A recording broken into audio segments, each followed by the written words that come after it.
How to make TikTok videos loop automatically.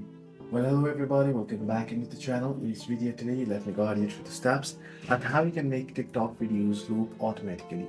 Well, you have two different options. You can use the TikTok's auto replay feature, or you can make a seamless looping video if you are a creator.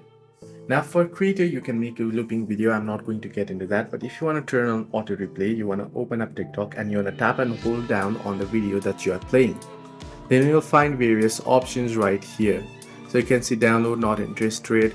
Here various options. You can also see picture in picture mode, right? Now here you should be able to find the auto replay option as well.